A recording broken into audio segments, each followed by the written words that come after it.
नमां विष्णुपादाय कृष्णप्रेष्ठाय भूतले श्रीमते भक्तिवेदान्ता स्वामिन्निति नामिने नमस्ते सारस्वते देवे गौरवाणी प्रचारिणे निर्विशेषा शून्यवादी पाश्चात्यदेशतारिणे जय श्री कृष्ण चैतन्य प्रभु नित्यानंद श्री अद्वैत गदाधर श्रीवासादि गौरभक्तवृंद हरे कृष्णा कृष्ण कृष्णा हरे हरे हरे राम राम राम हरे हरे ओम अज्ञानतिमिरान्धस्य ज्ञानाञ्जनशलाकया चक्षुर्मीलितं येन तस्मै श्रीगुरवे नमः वाञ्छाकल्पतरुभ्यश्च कृपासिन्धुभ्य एव च पतितानां पावनेभ्यो वैष्णवेभ्यो नमो नमः अनंतकोटि वैष्णववृंद की जय जगद्गुरु श्रील प्रभुपाद की जय नित गौर प्रेमानंदे हरि हरि बोल।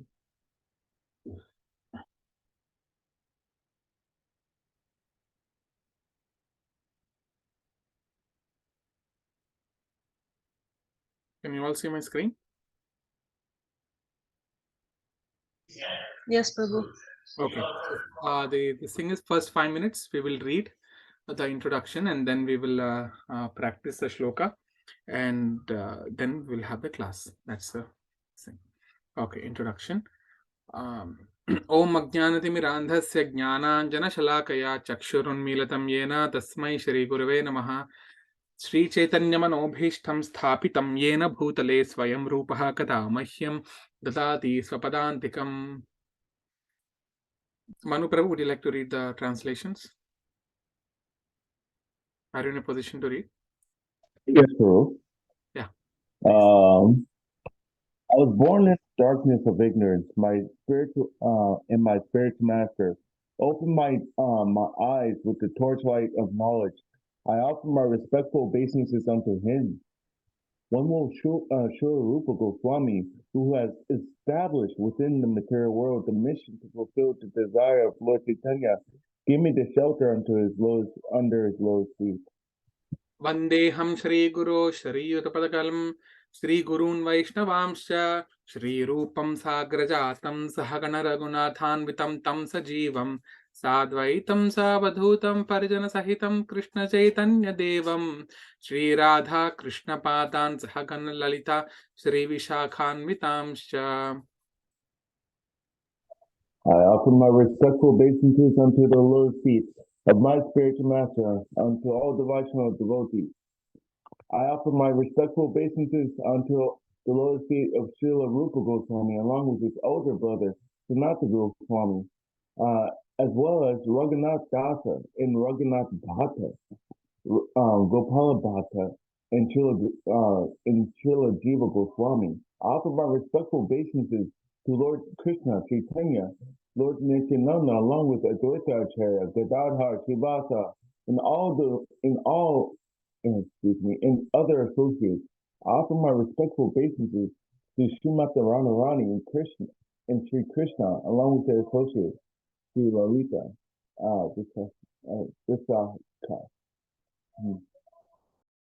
He Krishna Karuna Sindho Dinabandho Jagatpate Gopesha Gopika Kanta Radha Kanta Namostute. Oh, my dear Krishna, you are the friend of the distress and the source of creation. You are the master of the gopis and the lover Radharani. I offer my respectful obeisances unto you. Tapta Kanchana Gaurangi Radhe Vrindavaneshwari Vrishabhanu Sute Devi Pranamami Hari Priye. I offer my respect to Radharani, whose daughter's complexion is like molten gold, and who is the queen of Vrindavana. You are the daughter of King Vrishabhanu, and you are dear to Lord Krishna. Vancha kalpatarubhyascha kripa sindubhya eva cha patitanam pavanebhyo vaishnavebhyo namo namaha. I offer my respectful obeisances unto all the Vaishnava devotees of the Lord. It can fulfill the desires of everyone, just like desire trees. They are full of compassion for fallen and conditioned souls. Sri Krishna Chaitanya Prabhu Nityananda Shri Advaita Gadadhara Shri Vasadi Gaur Bhakta Vrinda. I offer my respectful obeisances unto I offer my obeisances to Sri Krishna Chaitanya, to rule Nityananda, Sri Advaita Gadadhar Srivasadi Gaur Bhaktivinoda. In all the devotees in the line of devotion. Hare Krishna, Krishna Krishna, Hare Hare, Hare Rama, Rama Rama, Hare Hare. All right.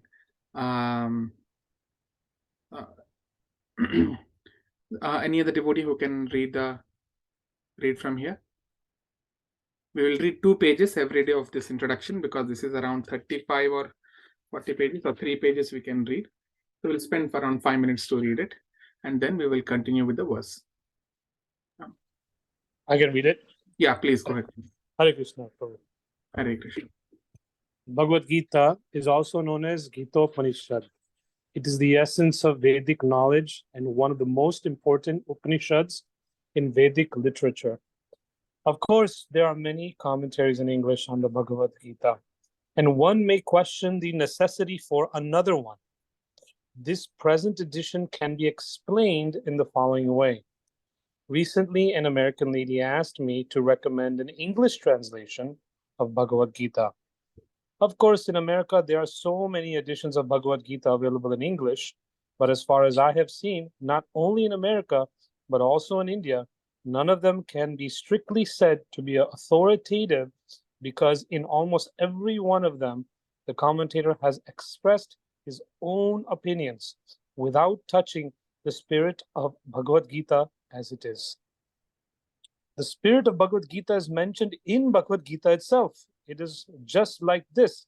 If we want to take a particular medicine, then we have to follow the directions written on the label. We cannot take the medicine according to our own whim or the direction of a friend. It must be taken according to the directions on the label or the directions given by a physician. Similarly, Bhagavad Gita should be taken or accepted as it is directed by the speaker himself. The speaker of Bhagavad Gita is Lord Sri Krishna. He is mentioned on every page of Bhagavad Gita as the Supreme Personality of Godhead, Bhagavan.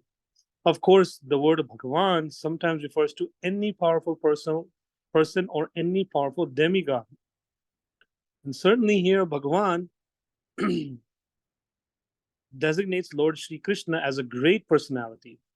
But at the same time, we should know that Lord Sri Krishna is the Supreme Personality of Godhead, as is confirmed by all great acharyas, spiritual masters like Shankaracharya, Ramanujacharya, Madhvacharya, Nimbarka Swami, Sri Chaitanya Mahaprabhu, and many other authorities of Vedic knowledge in India.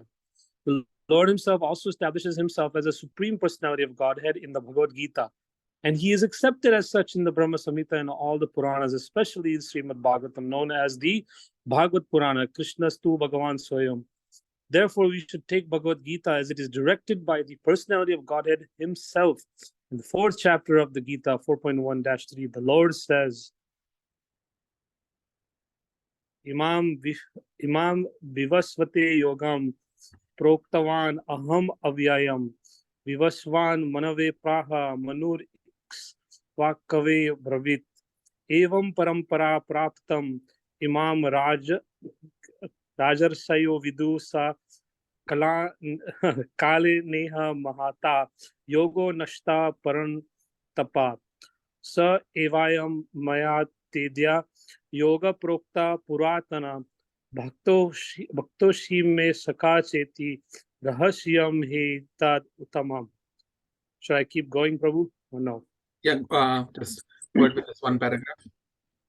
Here the Lord informs Arjuna that this system of yoga, the Bhagavad Gita, was first spoken to the sun god, and the sun god explained it to Manu, and Manu explained it to Ikshvaku, and in that way, by disciplic succession, one speaker after another, this yoga system has been coming down.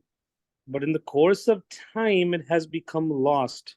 Consequently, the Lord has to speak it again, this time to Arjuna on the battlefield of Kurukshetra. Yeah, sure, bro. Other devotees? I can read, Prabhu. Yeah, go ahead. He tells Arjuna that he is relating this supreme secret to him because Arjuna is his devotee and his friend.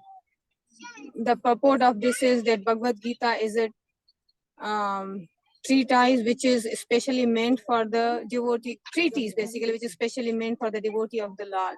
There are three classes of transcendentalists, namely the Jnani, the Yogi, and the Bhakta, or the impersonalist, the meditator, and the devotee. Here the Lord clearly tells Arjuna that he is making him the first receiver of new parampara, disciplic succession, because the old succession was broken. It was the Lord's wish, therefore, to establish another parampara in the same line of thought that was coming down from sun god to others, and it was his wish that his teachings be distributed anew by Arjuna. He wanted Arjuna to become the authority in understanding the Bhagavad Gita. So we see that Bhagavad Gita is instructed to Arjuna, especially because Arjuna was a devotee of the Lord, a direct student of Krishna, and his intimate friend. Therefore, Bhagavad Gita is best understood by a person who has qualities similar to Arjuna. That is to say that he must be a devotee in a direct relationship with the Lord. As soon as one becomes a devotee of the Lord, he also has a direct relationship with the Lord. This is a very elaborate subject matter, but briefly it can be stated that a devotee is in a relationship with the Supreme Personality of Godhead in one of 5 different ways. One may be devotee in a passive state, one may be devotee in an active state, one may be devotee as a friend, one may be devotee as a parent, one may be devoted as a conjugal lover. Arjuna was in a relationship with Lord as a friend. Of course, there is a gulf of difference between this friendship and the friendship. And the friendship found in the material world.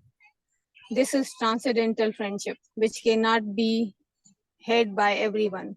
Of course, everyone has a particular relationship with the Lord, and that relationship is evoked by the perfection of devotional service.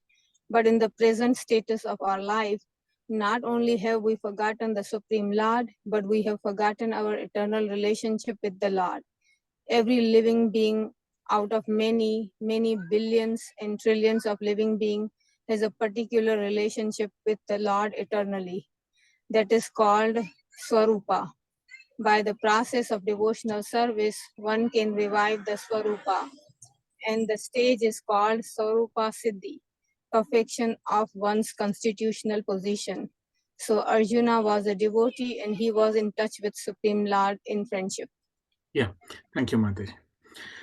So, any questions you have in this, just keep it. We will discuss at the end of the class. Regarding, we'll go to the verses now.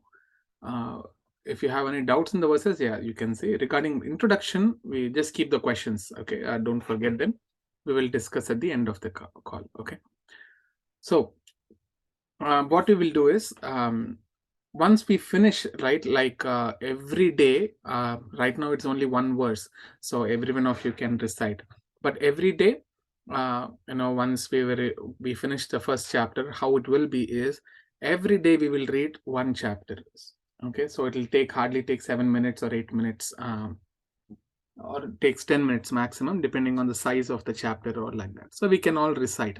So you can all prepare before itself, and you can recite that. I'll also send the recordings for all of you to practice. You don't have to memorize. You can look at it and then you can say it. As we repeat again and again and again, automatically we will memorize them. All right. So yesterday, who have recited it? Anyone would like to try? All of you can try this. I can try. Yeah. So I will start first so that you will all know that how to recite this shloka. Okay. So I'll start. Dhritarashtra uvacha dharma kshetre kurukshetre samaveta yuyutsavaha mamakaha pandavaschaiva kimakurvata sanjaya. You want me to say now? Yeah, say it. Everyone, one of you, you can take turns and recite this shloka. Dhritarashtra उवाच धर्मक्षेत्रे कुरुक्षेत्रे समवेतायुयुत्सवा मामका पाण्डवाश्चैव किम कुर्वत Sanjay.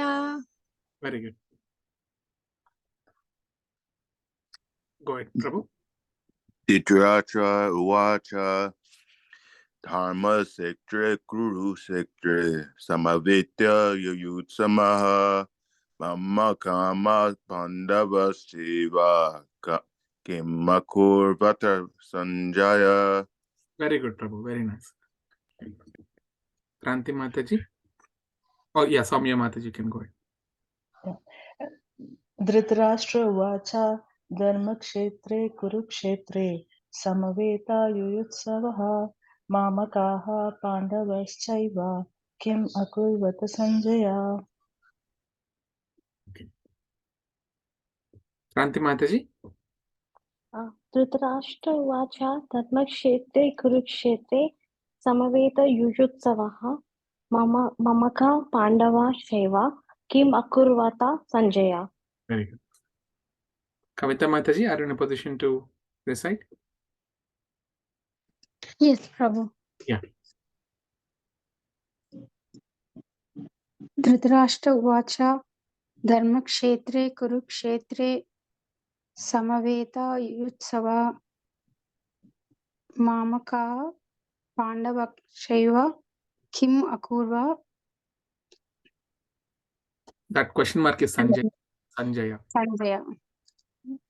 Yeah. Milan Prabhu, would you like to try? Dhritarashtra uvacha dharmakshetre kurukshetre samaveta yuyutsavaha mamakaha pandavaschaiva kim akurvata sanjaya. Wow, very nice, Prabhu. You went for shloka recitation classes before? That was really good, actually. Yeah. I hear my daughter say it every night for many nights because Harini Mataji trained my daughter. So then I got the training from Harini Mata indirectly because Zoe was reciting. Wow. Prabhu, you remind me of the Bhagavata, what is that? Yesterday we discussed, right? The Bhagavad Gita Mahatmaya. In that, a parrot listened to the practice of the students in the Gurukul. And that parrot went and because the parrot was stolen, and when it went to the shelter of a prostitute heard and got purified. So wow, this reminds me of the story of the student who followed Dronacharya.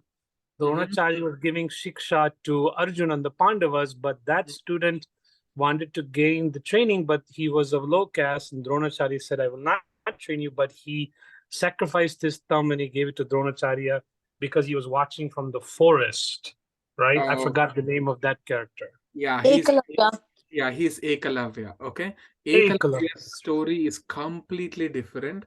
What we see right now in what is that, in our serials or in our movie is a covered way of presentation of Ekalavya. The Mahabharata and every other scriptures, right?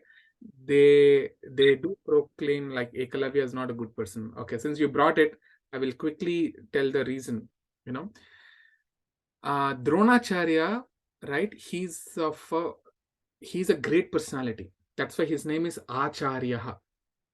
Okay, so it is not about that he's born of low caste. That's why he's not been taught. So all the acharyas before, they teach. If they have the quality, if they have the right quality, then they can learn. Okay, see, in that case, if you see, who is that? Duryodhana's friend, what's his name? Karna. Karna learned all the Kshatriya, all the, what is that? Military art. But if someone asks what is Karna's background, yes, basically he's born from a Kunti Maharani's blessings on Kunti Maharani's son. He had all the Kshatriya qualities, but his caste is a very low caste. If you talk about how he was brought up in a, I think, carpenter's family or someone. but he was taught everything. He was taught. Okay, the qualities of a Kshatriya is very important. So Ekalavya, if you see what he has done is, when he approached Dronacharya, and he's not about low caste, he's the son of the kings of the Nishadas. That means in the forest also there is a Varnashrama system. So there are forest dwellers. So they also have a king there. So he's son of that king. Is not like ordinary low caste. When he approached Dronacharya, he looked at Dronacharya. When Dronacharya looked at him, he did not get the good vibes, because these acharyas can predict just looking at it. They can predict whether he's qualified to learn or not. He may not know the knowledge, that's a different thing, but the qualification is very important. So later on in his life, only Ekalavya's this thing will come. So there are couple of offenses he has done. Dronacharya has rejected Ekalavya. No, I will not teach you. But what Ekalavya did is, it is kind of a force guru.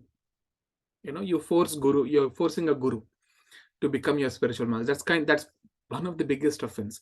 What he did, he made a deity of the Dronacharya and he started worshipping the deity and thinking, and he's looking at how Dronacharya is teaching and all that, and also he's learning by himself. He's in the Nishadas, right? So he's learning by himself, and Krishna is there in everyone's heart, and he will reward you for when you work very hard. He'll give you all that intelligence. So he got that intelligence, and then finally what he said is, it was all like, this is all because I got it from Dronacharya. Okay, this is an example. I'll give you an analogy. Suppose there's a terrorist, okay, who comes to me. Okay, I'm teaching some arms and all that, military level combat I'm teaching. Suppose I'm teaching it. A terrorist is coming. I know he's a terrorist. I said I'm rejecting him, but he learns it somehow. And then in future, when he's caught, if he says, who is your teacher? And then they say it's Baldev Prabhu, then I will be caught. Did I teach him? I didn't teach him. Right? So it is unauthorized. You cannot take the name of the Acharya, because Acharya has not taught you. You may worship the deity of the Acharya, but he has not taught you. Now, why I'm telling that he's not of good character? Once he has learned, in the Mahabharata series itself, it will come that once he has learned all the military science, he was very good, no doubt. He was actually, in fact, better than Arjuna also in some cases. So all the Pandavas, they went to, they go to the forest to hunt, because they need to get practice. So they go to the forest, they hunt and all that. So they went to forest, they set up their camps, and when they go, the kings, right? They're all the progeny of the kings. So there will be hunting dogs. They bring hunting dogs along with them.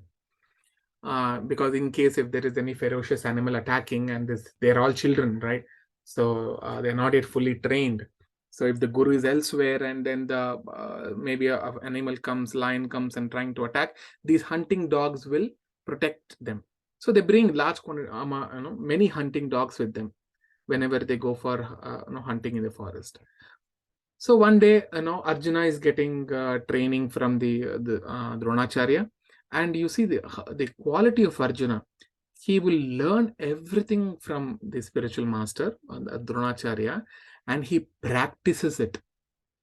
He practices it every day, day and night. When everybody is asleep, he would go and practice. He would again and again meditate on the instructions of his guru. So that's why he's very favorite to Dronacharya. So at that time, when he was practicing, what happened is,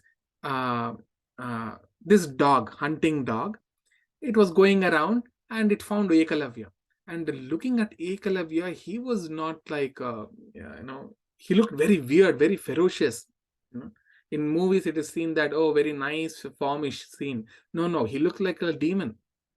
So looking at Ekalavya, this dog barked. Okay. Ekalavya, his ego got hurt. Oh, you are barking at me? So what he did, he took 7 arrows, he released onto the dog and stitched the mouth of the dog. Okay. And that dog could not even bark. And it is making small sounds, and then it ran away from there and it came towards Arjuna. Arjuna saw that. Immediately he went to Dronacharya and showed him. This is Dronacharya and Arjuna, both of them, they felt this is not right. One of the most important thing of any Kshatriya quality, of any ruling, is punishment has to be given based on the severity of the offense or sin that he has committed. Okay, I cannot start giving capital punishment even for everything. That is very, very important. That is why even in the prison also, some of them, they have the lifelong imprisonment. Some of them have for 10 years, 15 years, some of them have 2 years. That means the offense that he has committed or the illegal activity that is committed varies differently. You can't punish like anyone who commits any mistake is a capital punishment. Then no one on the earth will be alive. So they observed that it is the nature of the dog to bark. Okay. Why, Arjuna? Any other new king will come there, the dog will bark. Because the dog has not seen that new king or new person in his group. So obviously he'll bark. That's the nature of the dog. So what you can do, it is not hurting you, it's not jumping on you and killing you. So what will you do? You will just take a stick or just shoo it. Shoo, you'll send it away. And then it will go away. One stone you throw, it will go away. But you stitch the mouth of the dog with 7 arrows. That kind of combat, right? It is not allowed. Only sometimes when a lion is coming and attacking you, and there is no way that you can escape, at that time it is allowed maybe like to stitch with 2 arrows. You release 2 arrows, that 2 arrows will poke the mouth of the lion and all that. That is allowed. Only when in a place, see, it is allowed to kill also when your own life is at stake. At that time, because you have to defend yourself. So that is at that time you may kill. So that time it is allowed. But that to 7 arrows. So immediately Dronacharya understood. Someone who knew this does not know the law properly. He does not know. He knows this, what is it? All the knowledge. But he does not know in what circumstances I have to apply this law. He does not know. Because someone has a gun doesn't mean he can just go out and shoot everyone. No, it has to be authorized. There are some rules and regulations. So Dronacharya went and they found out, okay, it was Ekalavya. Ekalavya immediately fell at his feet. Then he went to Ekalavya invited him. He went to his place. He saw that he made a deity of the Dronacharya and he's worshipping him. It's very nice. But Dronacharya did not approve it. So Dronacharya said, because this has to be stopped.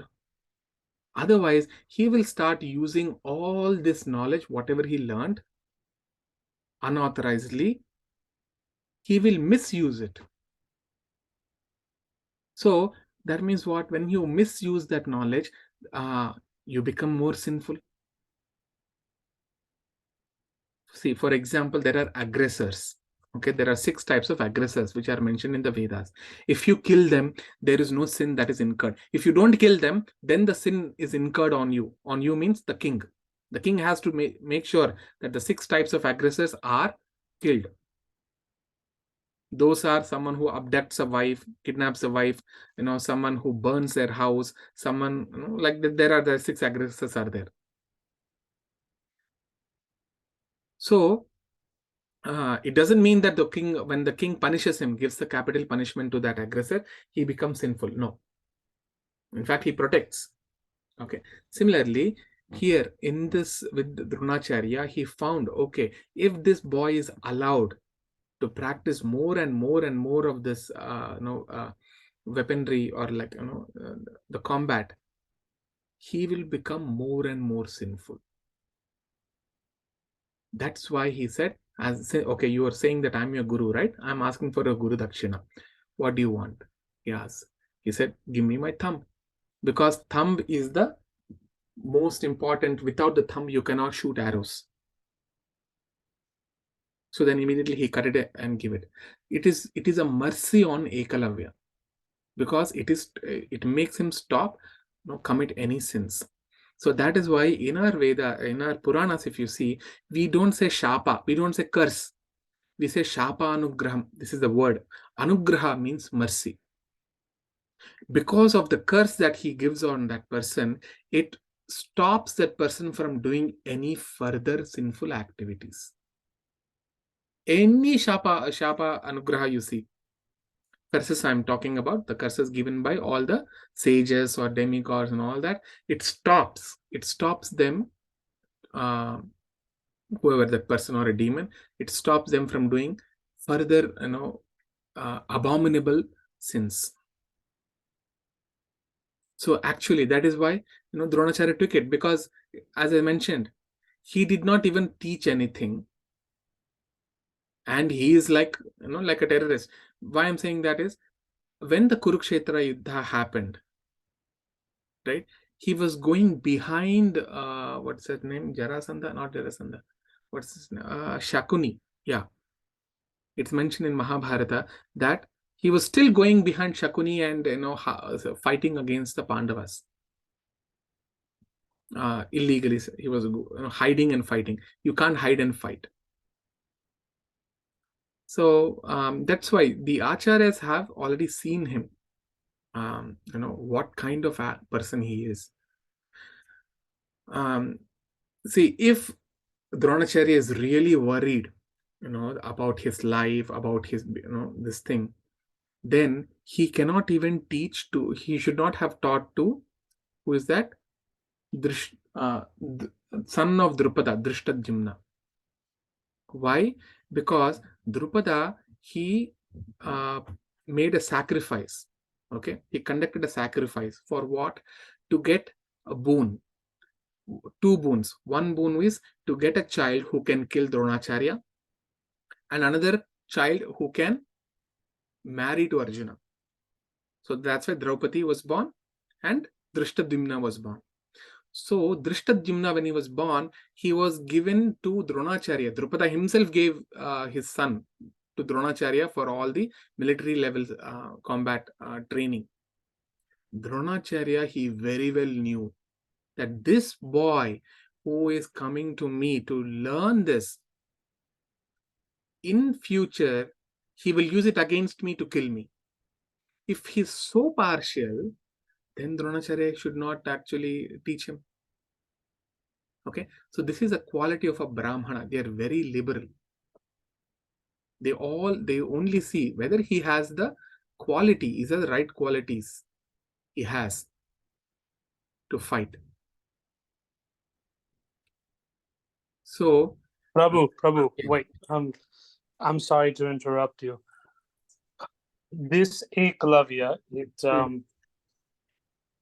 is it not his prarabdha karma to have gone down this path, learn the skills on his own? If Krishna is seated in everyone's heart, Krishna knows that it is this particular person's Eklavya's prarabdha karma. Therefore, if Eklavya was doing austerities and penance, why did not Krishna have mercy on him? Why Krishna did not have mercy on him? Because Eklavya was also a devotee. Am I not correct? No. He was not a devotee. No, he's not a devotee. Okay, understood. But it's still, it is predestined. No. See, karma. okay, I'll tell you what is predestined.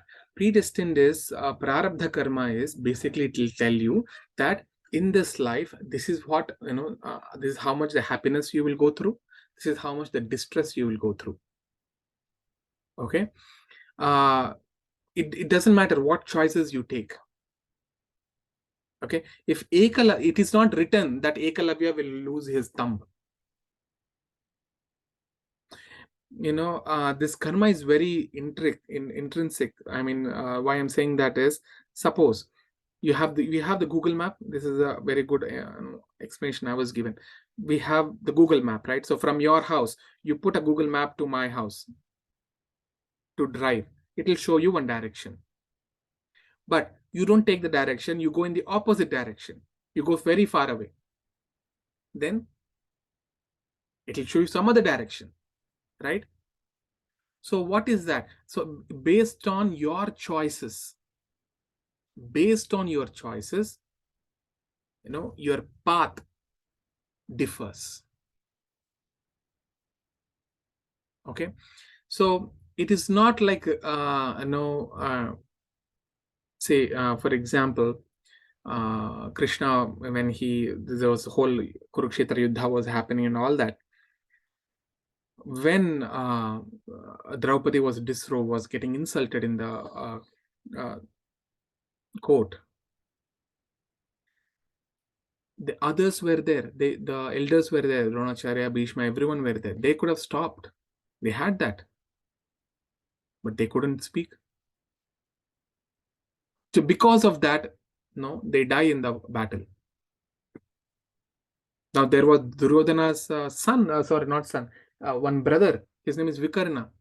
He stood up and he spoke. He chastised everyone. He lived. Vidura, he said, "Are you all blind? What is happening here?" He lived. Anything that is happening, Prabhu, it is the actions of your past karma. So in a way, you can't say that it is. You can't say, okay, that a girl, suppose if she's abused, okay, if she's abused or something, so whoever has abused, it is a karma of that abuser to abuse her. No, it was a choice. He took it. So basically, okay, we'll deal with that karma, Prabhu, when in Bhagavad Gita, I think 3rd, 4th, 5th chapter, all of them, they talk in detail. When we go through that, you will understand. Okay, so definitely Ekalavya was not a devotee, and neither he was he was very demoniac in nature. From the beginning, he was demoniac, but he has been shown as a great person in the movies and the serials, or even in the storybooks. He is being glorified as a great person. But our scriptures, our acharyas, they don't actually glorify him. Is that clear, Prabhu? It is clear so far, yes. So far, okay. Yeah. All right. Sorry. Okay, anyway, we read the purport of this verse already. So I will explain, I will talk about this verse today.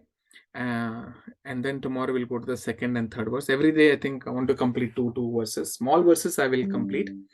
I mean, which doesn't have much of the purport or translation.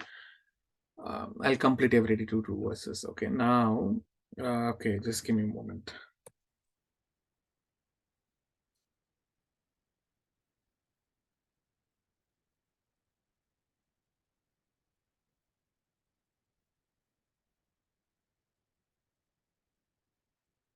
Okay. So,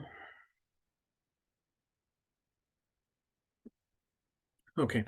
You see this, how this verse goes. Dhritarashtra uvacha. That means Dhritarashtra said. What did he say? Dharma kshetre kurukshetre samaveta yuyutsavaha mamakaha pandavaschaiva kim akurvata Sanjaya. What is the meaning? Translation. Dhritarashtra said, O Sanjaya, after assembling in the place of pilgrimage at Kurukshetra, what did my sons and the sons of Pandu do, being desirous to fight? Okay. The first question, it is such a foolish question. Prabhupada said, such a foolish question. That means, suppose we go to a restaurant, okay, and in the restaurant, after all the food is being served on the plate, if I ask a question, after after all the food has been served on your plate, what did you do? Is this an intelligent question? Obviously, you will eat, isn't it? Then why did Dhritarashtra ask such a foolish question? Because, see, after going to battlefield, why someone goes to a battlefield? Just for sightseeing? No. It is mentioned after assembling in the place of pilgrimage at Kurukshetra. See, what is it? Samaveta Yuyutsavaha. Yuyutsu means desiring to fight. They assembled in Kurukshetra for what? To fight. Then what is the point in asking what did they do? Any comments? What do you want to answer? Why did Dhritarashtra say like this? What did they do after going there, Kurukshetra? Because he was kind of nervous. What if they change their mind and they don't fight anymore? Why will they change their mind? They're Because already... it was like a religious place, like and God Krishna was there too. So exactly. So that is what we read in the purport yesterday. So there is effect of dharma kshetra. It is said, see, dharma machare kurukshetra gachet. So that means if someone wants to perform, this is the Vedic verdict. If someone wants to perform any religious rituals or activities, they go to Kurukshetra. Any eclipse that happens, they go to Kurukshetra. Even when Krishna, when he was in Dwaraka, during the eclipse time, he came to Kurukshetra.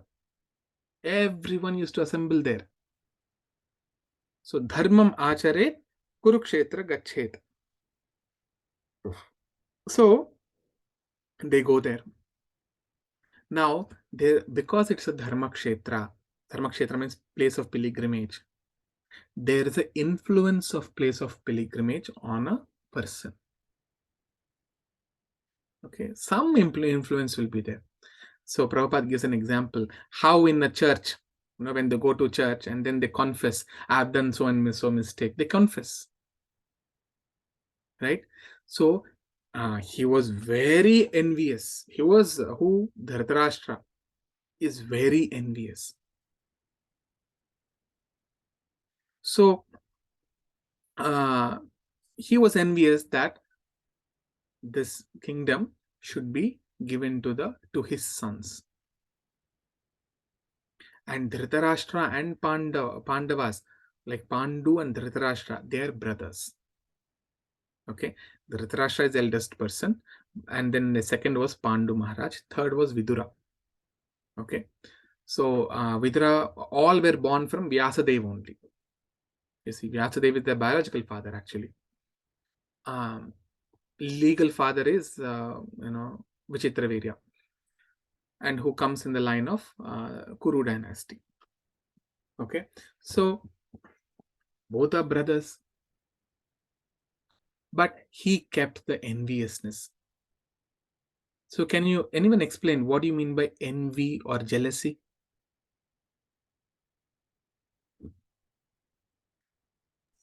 don't like when somebody else achieves something.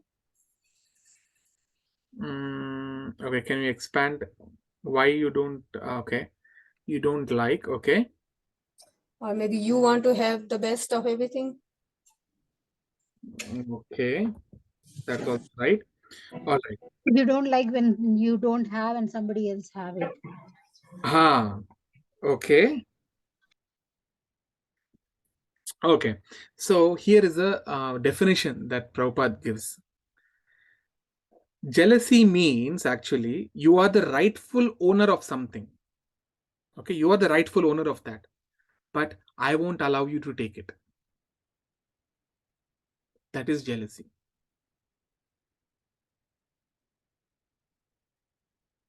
So here, who is the rightful owner? Now Dhritarashtra, he cannot rule because he is blind. Obviously, the kingdom went to Pandu Maharaj, but Pandu Maharaj, he died.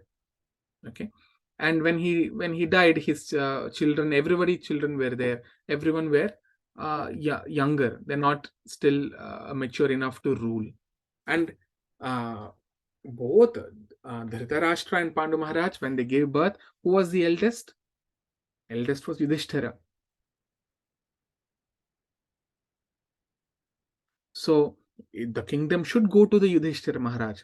And it was already planned that after, when Pandu Maharaj has given up the kingdom, it was planned that until the progeny of either both of them, when they grow up, they come to the right age, whoever is the elder, that the kingdom will go to them.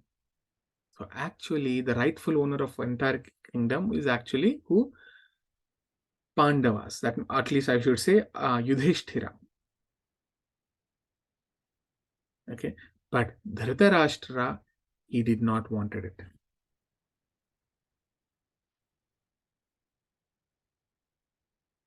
So if such jealous, Prabhupada gives an example here that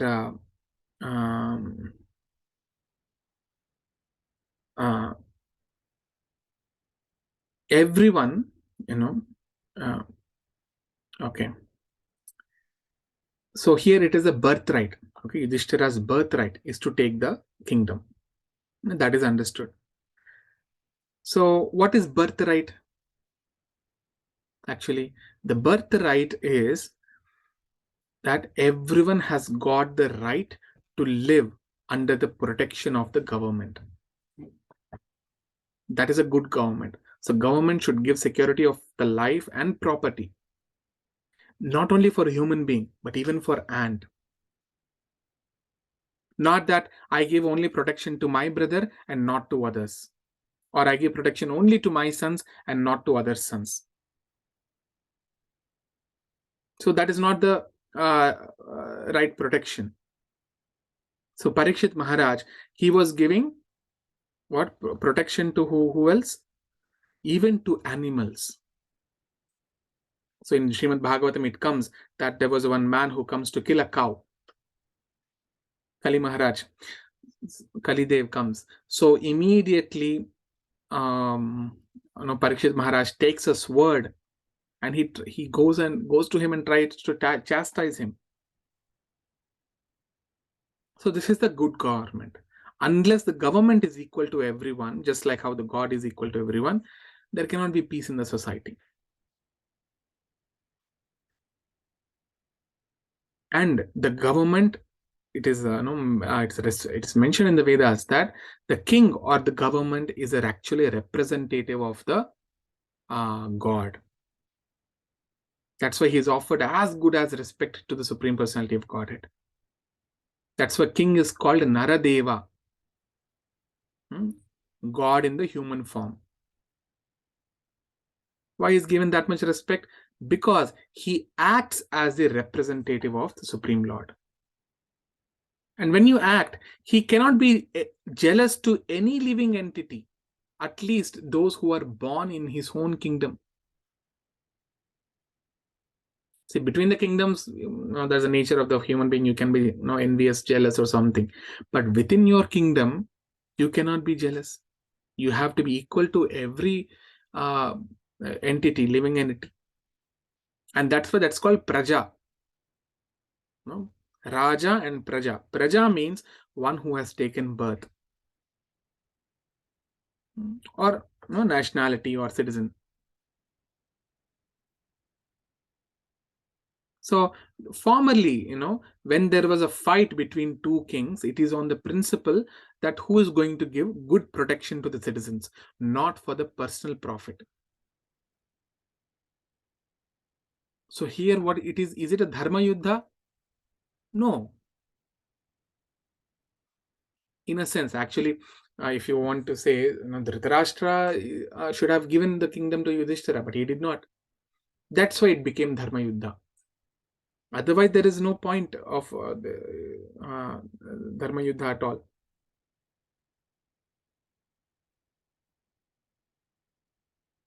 So, if you are jealous, how can you give protection to the society or the praja?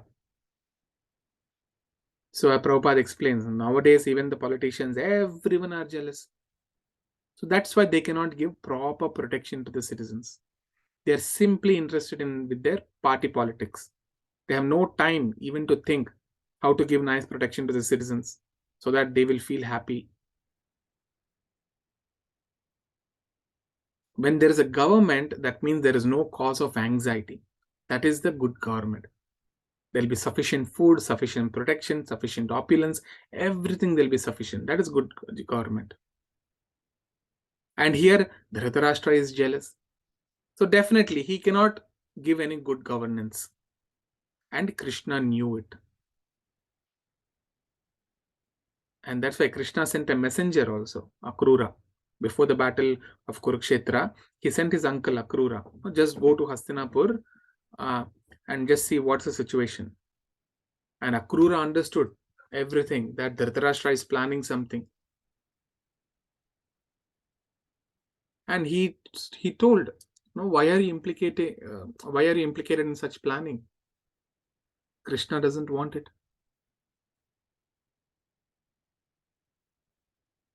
And although Dhritarashtra knew that Krishna was the Supreme Personality of Godhead, Dhritarashtra said, I know that what I am planning, it is not good. He confesses before Vidura, before Sanjay, he confesses, whatever I am doing, I know that it is not good. I know Krishna is the Supreme Personality of Godhead. And he has requested me, Krishna has requested me not to. But let me tell you frankly, I cannot be without my sons. I cannot help myself. I'm very attached to my sons. And he says, maybe when Krishna is pleased upon me, then I may be able to divert the situation. So Prabhupada says that this is the position of a materialistic person. Materialistic person, he knows that he is sinful. A materialistic person knows that whatever he is doing is wrong, but he cannot check himself. And he gives an example of a thief. A thief knows that he commits stealing, he will be arrested, he'll be punished. He knows. Because either he heard from law books and other sources. And he also seen that other thieves are all arrested and is taken by the police for giving punishment. But still he commits it. And at this place, this point, Prabhupada also explains that there are two kinds of experience. One is by hearing, one is by seeing also. Okay, and the third one is actually by experiencing. So first one is by seeing, by hearing. Okay, he gets experience simply by hearing from the right source. So if someone says that this place is not good, you hear it, you don't believe it, you go and see, yes, it is not good. No, even after seeing also you don't believe, you want to experience, you'll go, you will experience. Then you will understand. Then the mudhas, the foolish people will come even after hearing, even after seeing, even after experiencing. He will not mend his ways. This is what happens to everyone. Everyone in the sense, all the demoniac class of people. Like as I was explaining in Ramayana, Ravana saw that he's getting defeated. All his sons, whoever is going to the battle. They're not returning home. They're getting killed. Rama, I think he defeated Ravana, and Ravana stood without any weapons in his hand on the battlefield. Still Rama said, "You're very tired. I don't want to fight with you. You can go back. Come tomorrow." Ravana walked miles back, but he didn't come 10 steps forward and surrender to Rama. All mudhas. Okay. Anyways, so my point is here, Kurukshetra Dharmamacharet. So it is a very holy place. In that holy place, they have assembled to do what? To fight. And then he clearly said, Mamakaha Pandavaha. My sons, he differentiated my sons and Pandu's sons. Actually, they all belong to the same family. No? As an eldest father, everybody is his sons. Even his brother's sons are his sons. But he has differentiated. So you see this kind of jealousy which he keeps, how it consumes his own family. In his entire family is consumed by his jealousy. So that is why it is very important that we get purified. As long as we are in the material world, as long as we are not purified, we will have these qualities of jealousy, enviousness, everything. Okay, I'll stop here. Any questions?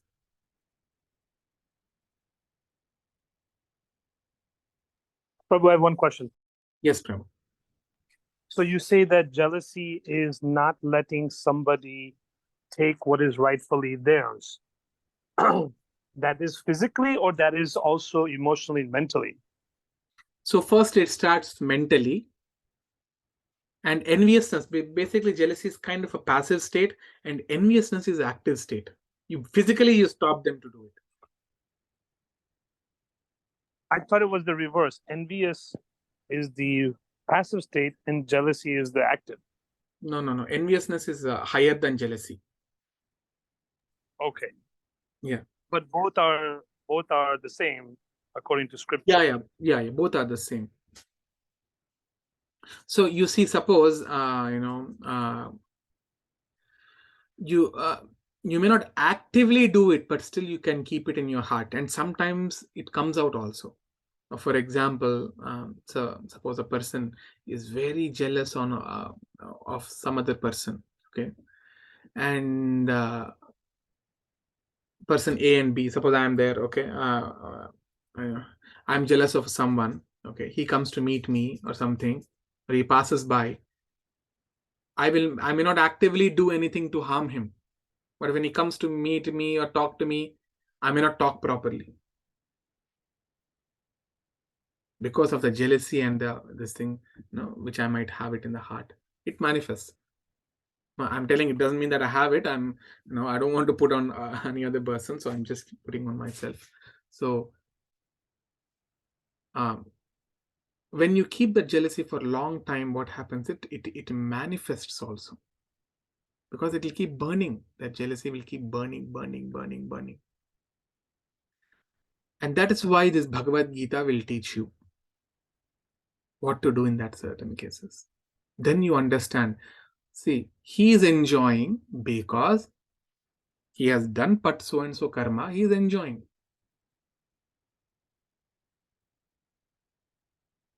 That is his karma. Even if I do even if I do good karma, I will also enjoy. So what is the point there to become jealous? Okay, slowly, but that purification, everything will come not just by learning Bhagavad Gita. Along with it, there is sadhana, that is chanting of the holy names of Krishna, Hare Krishna also. So everything together will purify. Okay. Any other questions? I have one last question. Yes, Prabhu. In the time of the war, all the Kauravas, especially such wise persons as Dronacharya, Bhishma Pitama, and the Right. Dhritarashtra. All of these are learned, and many of them are devotees of Lord Krishna as well. If they know that Krishna is the supreme God, the personality of Godhead, why do they choose to be on the wrong side? That I don't understand, because such wisdom is there, some such devotion is there. Why is this story such that such great figures, amazing figures, like Duryodhana? I mean, they all have great qualities, more so than what we have all today. Why do they choose the wrong side, knowing that God is on the ground in person? Okay. So I will explain that, Prabhu. I will just note that. I know the answer. Okay. Maybe in short, if I have to tell you that, you see, Bhishma Pitamaha, he completely knows that Krishna is the Supreme Lord. Okay. And if you see the purpose of this entire, what is it, Mahabharata is for what? Okay, maybe in the Bhagavatam. Okay, let's go to Krishna book. In the Krishna book, where is Krishna book? Krishna book. Chapter Advent, prayers by demigods in the womb, Advent of Lord Krishna. So in the Advent of Lord Krishna, this is the why this thing. See, here it's mentioned.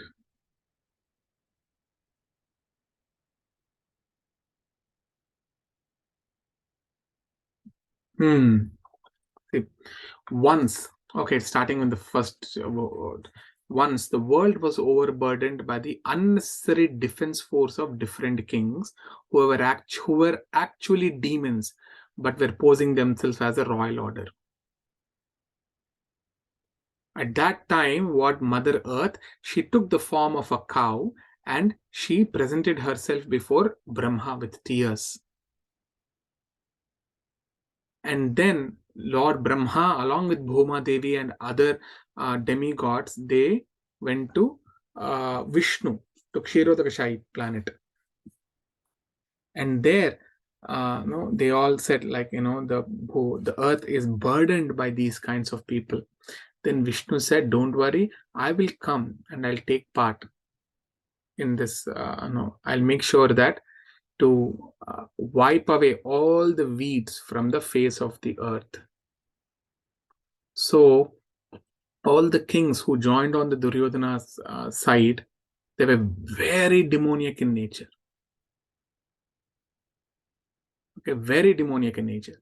Now, if you see, if the great personalities like Bhishma, Dronacharya, Kripacharya, or even Karna, if they're not there, right? If they're not supporting them, this Duryodhana wouldn't even go to a war with Pandavas. And these personalities, maybe when I have time to talk about Mahabharata, just how I had a session of Ramayana, Mahabharata is also like that, and I think it'll take 3-4 months or 5 months. Or maybe each book will take 1 month, and there are like 12 parvas or something. So in that it is mentioned that Karna is the son of, from Indra, not Indra, sun god, sorry, Surya. Arjuna is from Indra, and Dronacharya is not an ordinary person. They're all great personalities.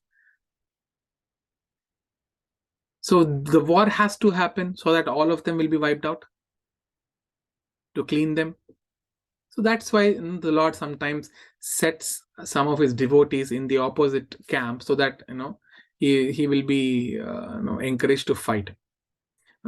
Okay, this is one explanation, but there are many other explanations. Now Bhishma, right, see, today we read it, no? What is that? Where is, I think yourself or Damini Mataji read it. I will read that once again. Introduction. Okay, in introduction, where is this? Arjuna watch. No, this is done. Oh, no. Every living entity has a relationship with Krishna. Okay, every living entity. Where is that? Particular living entity it is mentioned.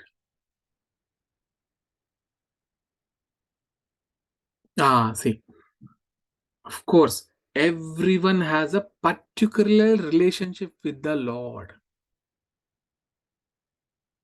Okay, Bhishma, he wanted to actually see Krishna in fighting. He wanted to fight with Krishna. And for that to happen, actually, that will not happen if if he's there in the same party. And the Lord is in everyone's heart. He understands everyone's desire. So he arranged in such a way that he was in the opposite party.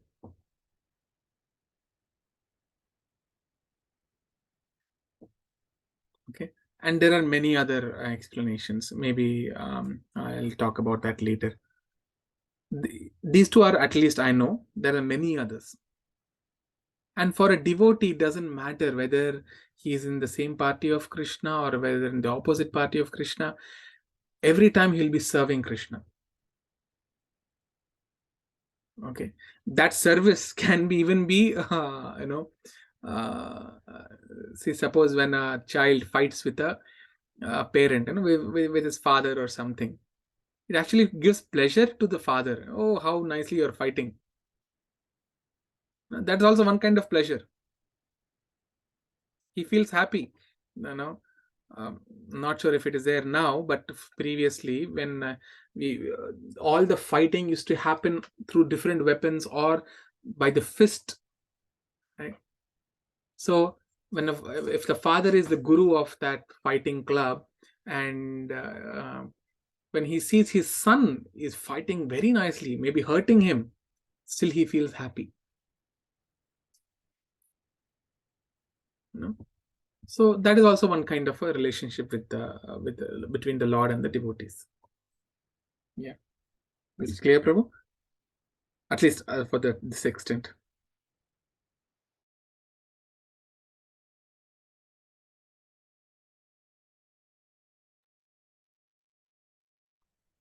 Hare Krishna. I mean, it was very clear to me. Okay. All right. I think. So it is clear to you. I Manu Prabhu, I didn't understand. Because you're asking the question, why are they even doing this in the first place when they're pure devotees? Baladev Prabhu explained perfectly. Like, it's because of their desire, and Krishna is fulfilling that desire. Bhishma Dev wanted to fight Krishna, and Krishna said, okay. And definitely in that relationship, as Baladev put it, it's like a father who trained his son how to fight in a boxing ring. It's not that he's against his father. He just wants to have that sort of relationship. So even if the son is hitting the father a little bit hard, the father will enjoy those hits.